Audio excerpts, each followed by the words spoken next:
en el Evangelio de San Juan.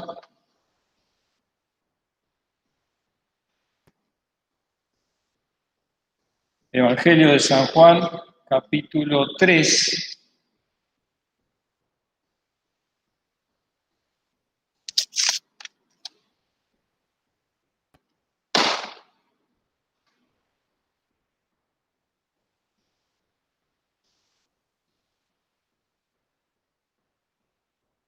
San Juan capítulo 3, vamos a leer los primeros 10 versículos. Dice así la palabra del Señor: y había un hombre de los fariseos que se llamaba Nicodemo, príncipe de los judíos. Este vino a Jesús de noche y díjole: Rabí, sabemos que has venido de Dios por maestro, porque nadie puede hacer estas señales que tú haces si no fuere Dios con él. Respondió Jesús y díjole: de cierto te digo, que el que no naciere otra vez no puede ver el reino de Dios. Dícele Nicodemo: ¿cómo puede el hombre nacer siendo viejo? ¿Puede entrar otra vez en el vientre de su madre y nacer? Respondió Jesús: de cierto te digo, que el que no naciere de agua y del Espíritu no puede entrar en el reino de Dios. Lo que es nacido de la carne, carne es, y lo que es nacido del Espíritu, Espíritu es. No te maravilles de que te dije, os es necesario nacer otra vez. El viento de donde quiere sopla y oye su sonido, mas ni sabes de dónde viene ni a dónde vaya. Así es todo aquel que es nacido del Espíritu. Respondió Nicodemo y díjole: ¿cómo puede esto hacerse? Respondió Jesús y díjole: ¿tú eres el maestro de Israel y no sabes esto? Vamos ahora a leer otro pasaje, sin perder en San Marcos, capítulo 3.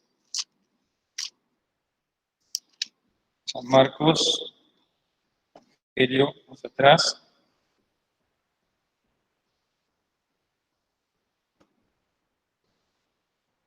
Capítulo 3, leemos del 1 al 6.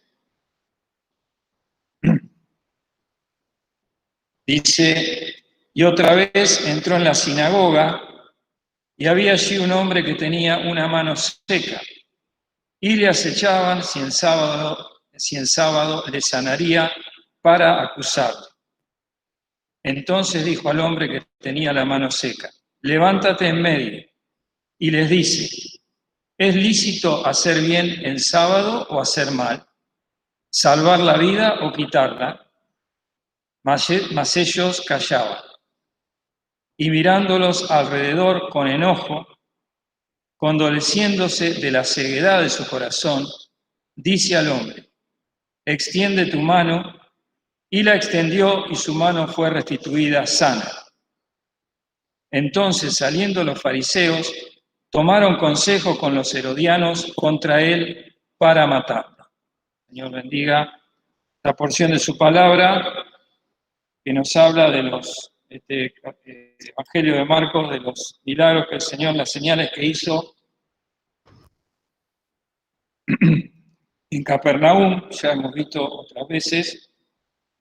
Y acá entra en la sinagoga. Sabemos, la sinagoga era el lugar de culto de los judíos en las distintas ciudades que tenían para leer la ley de Dios, para enseñar la ley de Dios los maestros. Y acá dice que entró otra vez en la sinagoga. Quiere decir que ya había entrado una primera vez. Eso lo tenemos relatado en el Evangelio de Lucas. Es interesante cuando leemos los evangelios, los distintos relatos, muchos de ellos están repetidamente en los distintos evangelios. Y es lindo leer el mismo hecho en los distintos evangelios, porque los evangelios se complementan en lo que relatan y uno encuentra detalles muy preciosos. En este caso, vamos a leer en Lucas, sin perder este pasaje, vamos a leer en Lucas capítulo 4.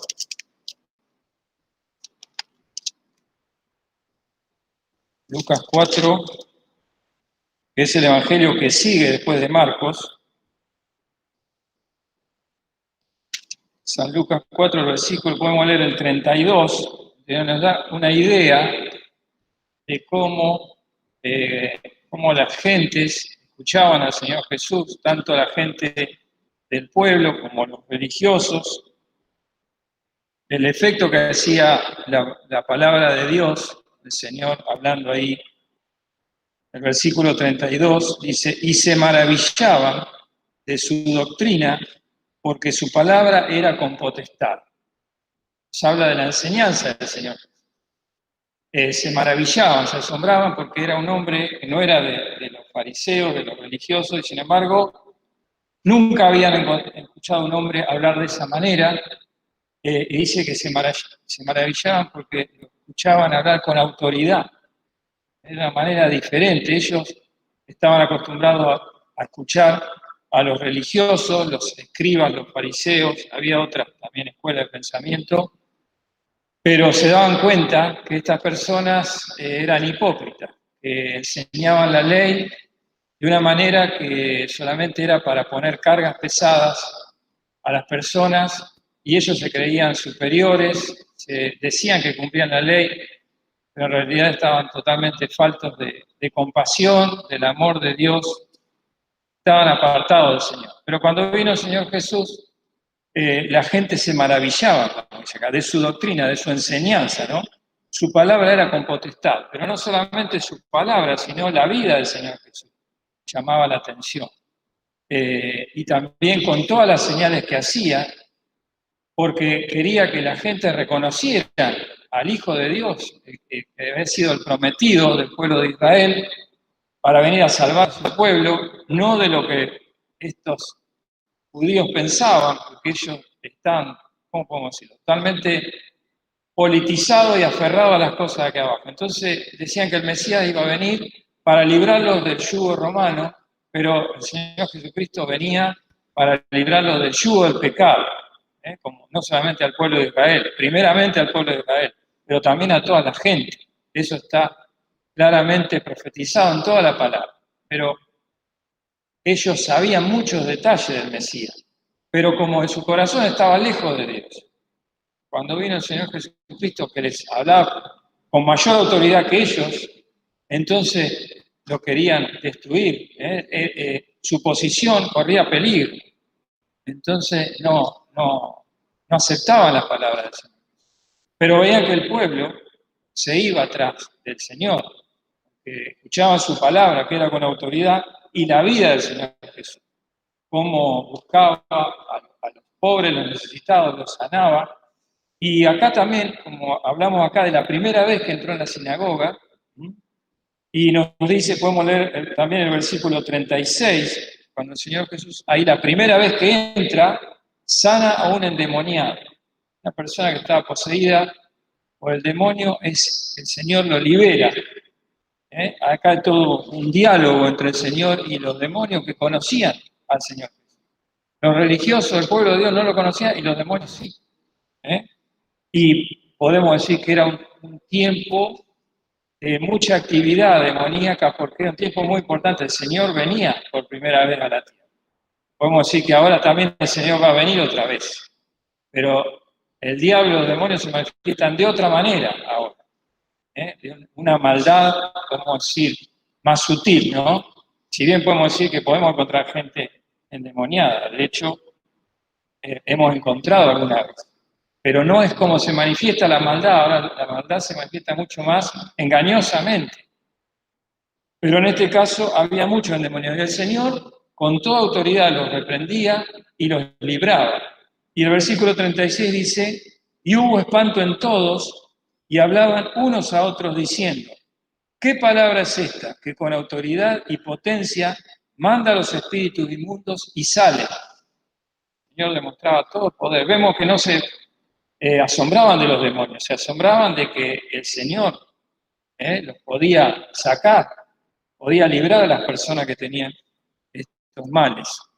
Así que hemos visto la primera vez que el Señor entró en la sinagoga. Vamos a volver a Marcos, que es el pasaje que vamos a meditar, y que dice que en esta segunda oportunidad había allí un hombre que tenía una mano seca, una mano enferma, no sabemos cómo sería esa mano, tal vez era una especie de lepra, no lo sabemos, Pero es interesante porque el versículo 2 dice, y le acechaban si en sábado le sanaría para acusar.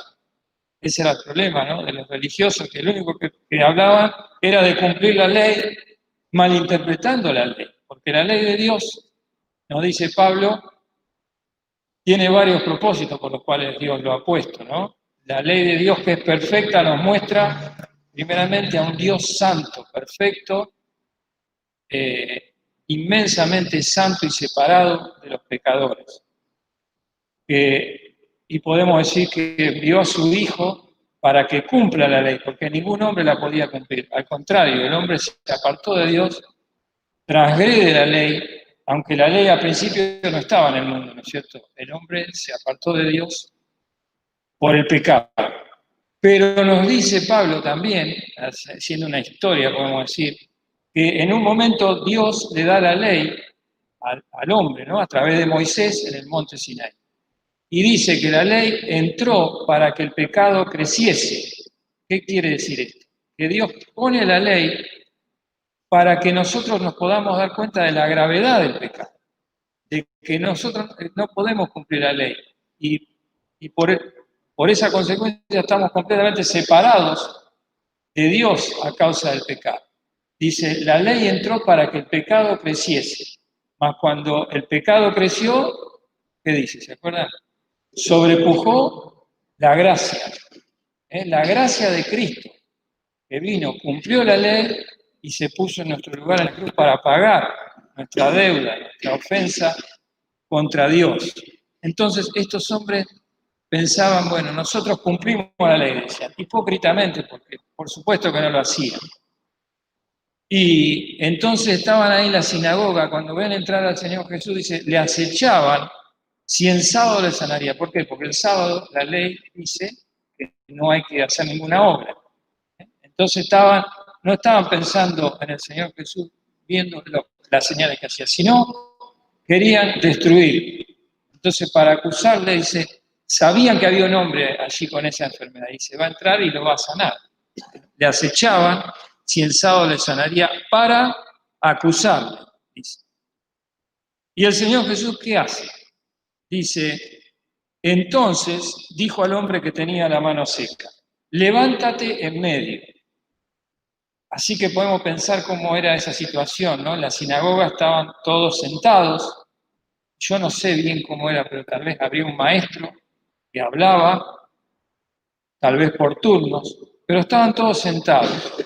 Y el Señor Jesús, que sabía de esto, de este hombre, y conocía los corazones, los pensamientos de los fariseos, le dice a este hombre, levántate en medio. Le dice, que se levante y que se ponga en el medio.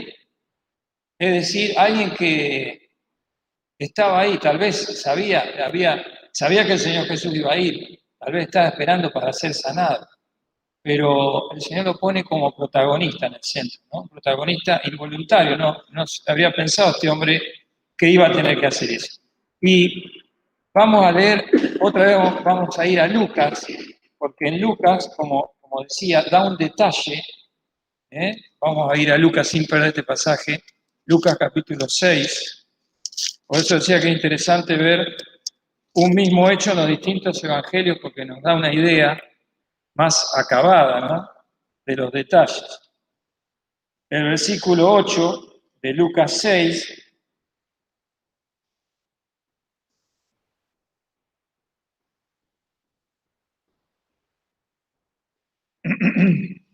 nos dice acá, mas él, hablando del Señor Jesús, sabía los pensamientos de ellos y dijo al hombre que tenía la mano seca, levántate y ponte en medio. Y él levantándose se puso en pie. Acá nos da el mismo hecho, pero con más detalle, ¿no? Porque dice, levántate y ponte en el medio. Así que estaba ahí el hombre con la mano seca en el medio de todos. Así que volvemos ahora a Marcos. Versículo 4. Fíjense, el Señor cómo preparó este milagro, ¿no? Dice, y mirándolos alrededor con enojo, condoleciendo de la ceguedad de su corazón, dice al hombre, extiende tu mano, y la extendió y su mano fue restituida sana. Este versículo tiene muchas cosas, ¿no? Algo que tiene que, la verdad que a mí siempre me llamó mucho la atención, es que el Señor dice, mirándolos con enojo, se condoleció. ¿Qué quiere decir se condoleció? Dice, se apenó, se sintió triste de la condición de estos hombres, pero a su vez los miró con enojo. Y esto nos habla de que el Señor Jesucristo es Dios, sin pecado, que puede enojarse con el hombre, pero a su vez apenarse, entristecerse por la condición. Nosotros, cuando pensamos en el enojo para nosotros es algo malo, ¿no? Porque nosotros, a causa de nuestro pecado, cuando nosotros nos enojamos con alguien, no le tenemos pena, ¿no? Nos enojamos y nos enojamos. No tenemos compasión porque estamos enojados. Tal vez después, si se nos pasa, decimos, bueno, ¿no? Pero Dios tiene esa virtud y tenemos que pensar que Dios no es como nosotros. Dios es un Dios santo, que no tiene pecado. Entonces, ¿por qué será el enojo de Dios? La ira de Dios habla también la palabra. Porque Dios, podemos decir, está enojado a causa del pecado del hombre, a causa del apartamiento del hombre de Dios, de la rebelión. Entonces ve a estos hombres, los cuales nosotros vemos el comportamiento, a nosotros también nos hacen enojar. Decimos, ¿cómo pueden ser tan hipócritas y tan ciegos que ahí están mirando? El Señor prepara todo eso y ellos no creen.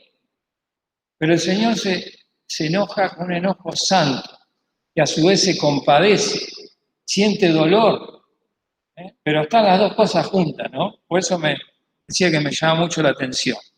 Mirándolos alrededor con enojo, condoleciéndose, apenándose de la ceguedad de su corazón, dice al hombre, extiende tu mano, y la extendió y su mano fue restituida sana. Es decir, que hace el milagro, prepara todo y hace el milagro ahí delante de ellos, sabiendo los pensamientos de los corazones. ¿Para qué? No tenían ninguna excusa para no creer en el Señor Jesucristo. Entonces nosotros podemos decir, ¿cómo no creyeron? ¿Qué fue? ¿Qué es lo que hace que esos hombres, en lugar de darse cuenta y de creer en el Señor Jesús, qué pasó? ¿Qué sigue diciendo después? Versículo 6. Entonces, saliendo los fariseos, tomaron consejo con los herodianos contra él para matarlo. Muy por el contrario, en lugar de creer, viendo algo que era imposible de negar, lo quieren matar. ¿Por qué? ¿Por qué es así? Eso nos habla del corazón del hombre, del estado del corazón del hombre. Recuerdo una vez que hace muchos años salimos con un hermano a repartir evangelios y un señor que estaba ahí cambiando una goma siempre lo cuento, una goma del camión, no tenía un buen día porque se levantó y nos dijo, yo si no lo veo a Dios acá, no creo nada. Y se enojó. Pero Dios, por estas cosas y por lo que el Señor Jesucristo ha hecho, vemos que Dios se manifiesta claramente al hombre. No es el problema que Dios no se manifiesta, el problema es que el corazón del hombre, estamos totalmente alejados de Dios y elegimos gobernarnos a nosotros mismos. Cuando Dios nos viene a hablar, nos cuesta escuchar la voz de Dios.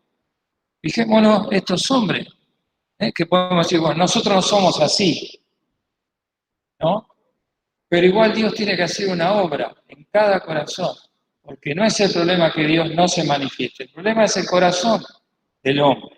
Ahora podemos decir, está todo perdido, porque si estos hombres, con tantas evidencias, viendo ahí la señal manifiesta, no se convirtieron al Señor, al contrario, tomaron consejo con los herodianos eran judíos también, pero eran políticos, era un partido político que decían estaban a favor de Herodes, de los reyes romanos, ¿no? Decían que había que darle tributo al rey, a los reyes de Roma. Y los fariseos no, entre ellos eran enemigos. Sin embargo, ahí se juntan para tratar de matar al Señor Jesús. No lo iban a poder matar porque el Señor tenía el momento señalado para ir a la cruz. Pero vemos la dureza del corazón. Y pensando en esto, me hizo pensar también en un hombre que era como ellos, que era también un fariseo, un religioso. Pero sin embargo, el Señor le tocó el corazón y tenía un corazón sincero que hizo que él, a pesar de todo, fuera al Señor. Y eso es lo que hemos leído al principio, ¿no? De Nicodemo. Era un fariseo. Vamos a leerlo. San Juan 3. Vamos a volver a leerlo.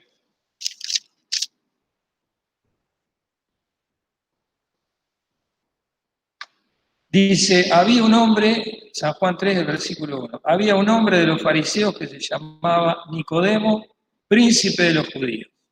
Era un principal, un hombre importante. Dice, este vino a Jesús de noche. Observemos que vino de noche. ¿Por qué vino de noche? Porque él tenía temor de que, tenía tal vez vergüenza de que lo vieran sus compañeros, ¿no? De ir al Señor Jesús. Porque los fariseos en general rechazaron al Señor Jesucristo. Pero este vio algo en el Señor. Entonces fue, y le dice lo que estábamos diciendo, ¿no? Rabí, que quiere decir maestro. Sabemos que has venido Dios por maestro, porque nadie puede hacer estas señales que tú haces, si no fuere Dios con él. Respondió Jesús y díjole, de cierto te digo, que el que no naciera otra vez no puede ver el reino de Dios. Y esto es lo que tenemos que entender cada uno de nosotros. Nuestro corazón está inclinado a hacer lo malo, porque nos hemos apartado de Dios. Tenemos pecado.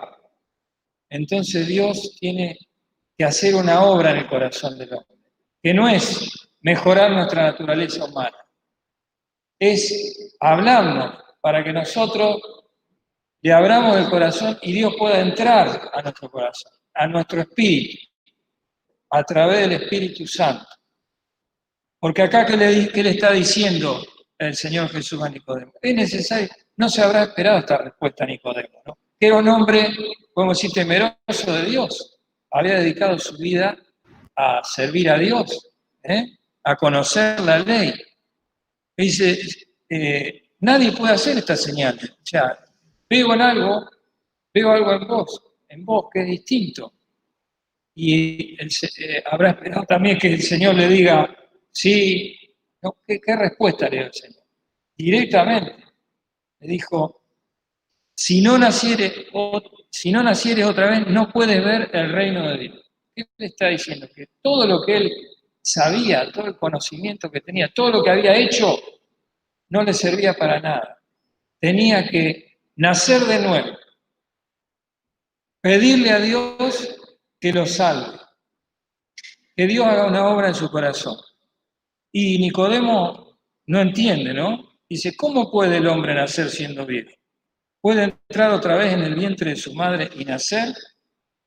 Respondió Jesús, de cierto te digo, el que no naciere de agua y del Espíritu no puede entrar en el reino de Dios. ¿A qué se refiere? El agua podemos decir que podemos aplicarlo al nacimiento físico. Nosotros nacemos físicamente, pero el tema es cómo nacemos, de qué manera nacemos, en qué estado, en qué condición espiritual nacemos. Vamos a ver, pero vamos a decir antes, ¿no? Dice, de agua y del Espíritu con mayúscula. O sea que Cristo tiene que producir un nuevo nacimiento a través del Espíritu en nosotros. Pero nuestro primer nacimiento, ¿cómo es? ¿En qué condición es? Vamos a leer en el Salmo 51, sin perder este pasaje. Salmo 51.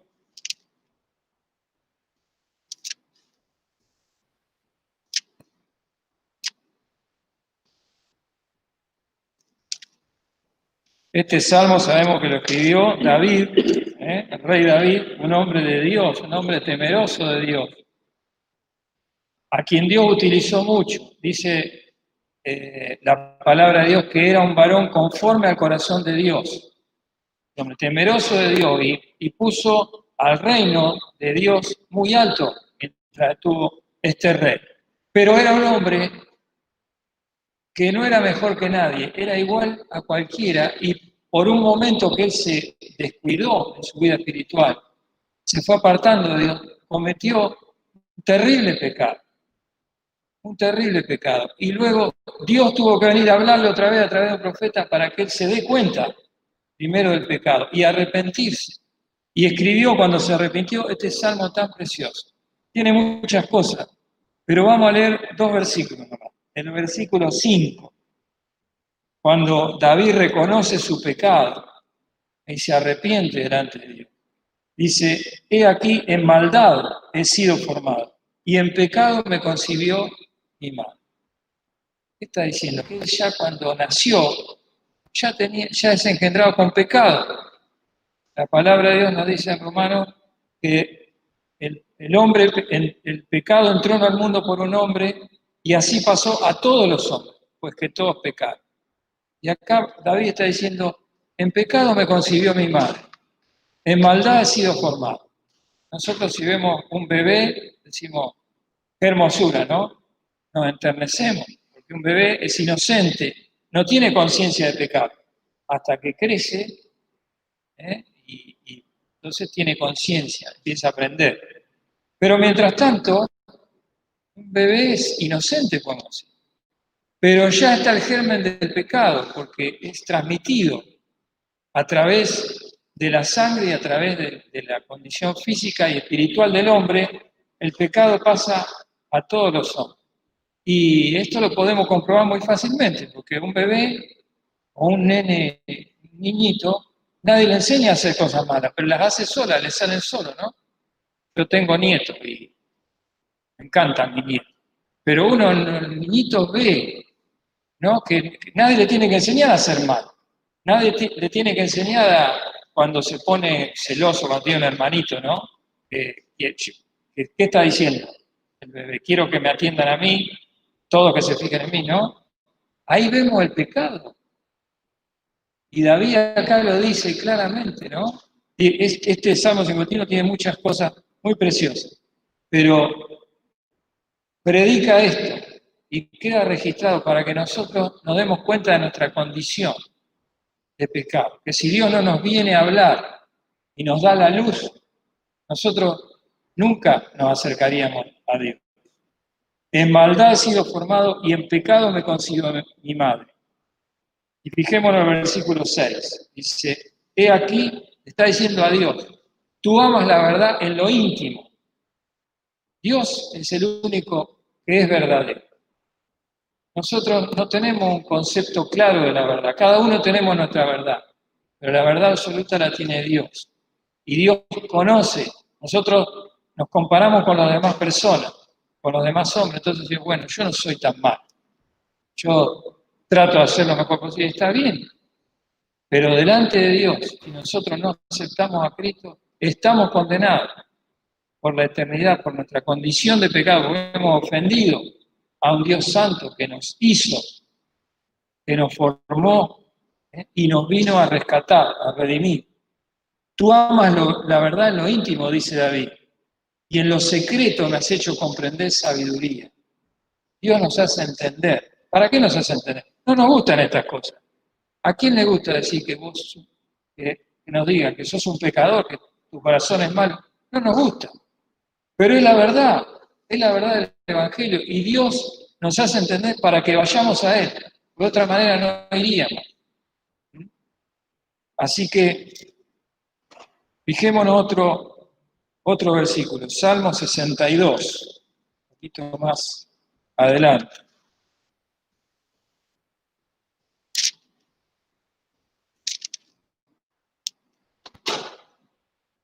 Versículo 9 y 10.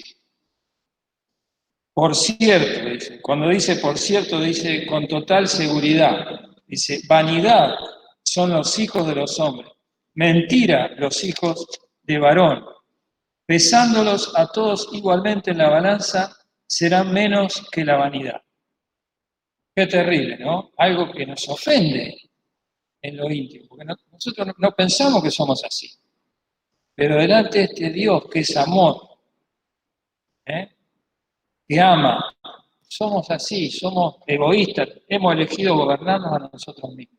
Pero aún así, Dios nos vino a buscar, a dar su vida, a enviar a su Hijo por nosotros. Podemos decir con toda reverencia que Dios está enojado con aquel que todavía no ha creído en Cristo como Salvador. San Juan el Bautista dice en San Juan 3:36, el que cree en el Hijo tiene vida eterna. Tenemos que creer, tenemos que abrirle nuestro corazón, tenemos que decirle, Señor, quiero que me salve, porque si no estoy condenado. El que cree en el Hijo tiene vida eterna, mas el que es incrédulo al Hijo, ¿qué dice? El que es incrédulo al Hijo no verá la vida, sino que la ira de Dios está sobre él. ¿Qué es la ira? El enojo, es la misma palabra que utilizó acá el evangelista Marcos. Mirándolos con enojo, mirándolos con ira. Dios está enojado con la humanidad, pero a su vez se condolece, se apena y viene a buscarnos, viene a hablarnos. Quiere el Señor que si alguno entre nosotros aún no ha dado ese paso, acepte a Cristo y no deje de hacerlo, porque si no, está condenado. Mientras no le abre el corazón al Señor, está condenado. Tiene que nacer de nuevo, como el Señor le dijo a Nicodemo. Es necesario nacer otra vez. Dios quiere darte una nueva vida, engendrarte por el Espíritu Santo. La palabra de Dios dice, de modo que si alguno está en Cristo, nueva criatura es. Las cosas viejas pasaron, todas son hechas nuevas. Dios nos da una nueva vida, una naturaleza nueva. Nuestra naturaleza de pecado ya está condenada, no se puede mejorar. Por eso que el creyente tiene luchas. Por eso que como hijos de Dios nos cuesta agradar al Señor, porque tenemos que entregarnos a Él cada día, porque la naturaleza vieja se opone, nuestra carne, se opone a la ley de Dios, no se puede sujetar. Pero gracias al Señor, que nos dio, que nos hizo sus hijos. El pueblo de Dios los rechazó. Dice San Juan, capítulo 1, versículo 12. A los suyos vino y los suyos no le recibieron. Dice, mas a todos los que le recibieron, dióles potestad, dióles poder de ser hechos hijos de Dios. Así que la mayoría de acá somos hijos de Dios por la gracia de Él. Pero tal vez haya alguien que todavía no le dijo al Señor, Señor, te recibo en mi corazón, quiero que me salve. Que no se vaya esta noche sin aceptar a Cristo como Salvador. Que el Señor nos bendiga. Vamos a terminar con el Salmo 7 ahora. El Salmo 7.